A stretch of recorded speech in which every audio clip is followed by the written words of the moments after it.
Today we're diving into something we all face, making big, tough decisions. You know how it is. It can feel chaotic, messy, like a tangled web of what-ifs. We're going to look at how a little bit of structure, a technique called decision modeling, can turn all that chaos into clarity. So how does it work? Let's get into it. Seriously. You know that feeling, right?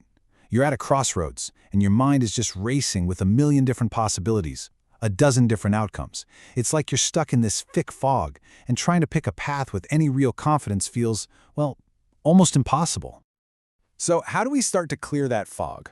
It always begins with one absolutely critical first step: figuring out what problem you're actually trying to solve. Because if you get this part wrong, even the most amazing solution is just going to be a solution to the wrong problem.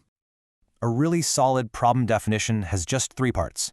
First, you got to be brutally honest about the current state. Where are you right now? Second, you define the desired state. Where exactly do you want to end up? And third, and this is the magic ingredient, you identify your objectives. These are the things that measure the gap between where you are and where you want to be. It's how you know you've won. Okay, once that problem is crystal clear, we can start to sketch out a blueprint for the choice itself. And here's the cool part. Pretty much any decision, no matter how complicated it seems, can be broken down into 3 fundamental building blocks. Let's take a look at what they are. The first building block is your decisions. Simple enough, right? These are the options you have 100% control over. Think of them as the levers you can actually pull. If we're talking about an investment, this is you choosing. Are you going to go with bonds, stocks, or CDs? It's your move. The second element is a bit trickier. Uncertain events. This is all the stuff you don't control, the wild cards. It could be what your competitor does next. Or, sticking with our investment example, it's whether the economy is going to see solid growth or get hit with high inflation. You can't control it, but you have to account for it. And the third piece of the puzzle is your objectives. This is your scorecard. How are you going to measure success? Are you trying to get the absolute highest profit, or maybe minimize your costs, or get the best possible return on investment?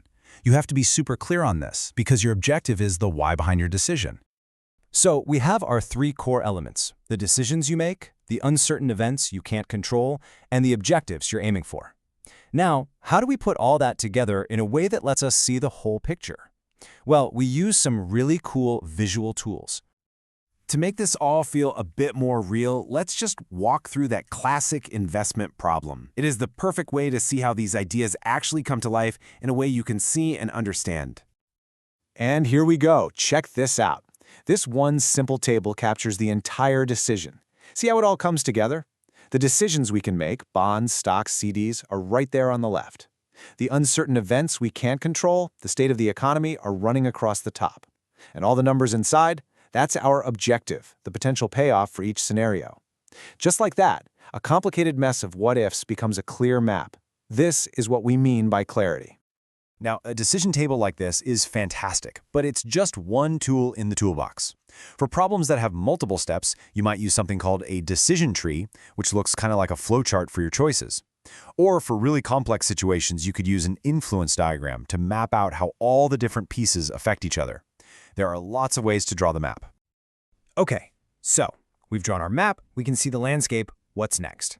Well, now we can actually analyze it. This is where we go from just looking at the problem to building a strategy to make the best possible choice.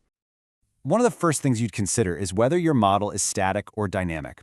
A static model, like that investment table we saw, is basically a snapshot in time. It's great for one-off decisions. But a dynamic model, that's more like a movie. It brings time into the equation, which is absolutely essential when you're dealing with problems that change and evolve. And this really gets to the heart of it. Modeling isn't about finding a crystal ball that gives you one perfect magic answer. It's about understanding the trade-offs. It even lets you do cool things like sensitivity analysis, where you can ask, hey, what if my assumptions are a little off? The whole goal here isn't to predict the future perfectly, it's to make a better informed choice, a choice you can make with real confidence. And that's a framework you can apply to just about anything, a huge business decision or personal choice you're struggling with. It takes that feeling of chaos and anxiety and replaces it with structure and analysis. So I'll just leave you with this question. What big decision are you going to model first?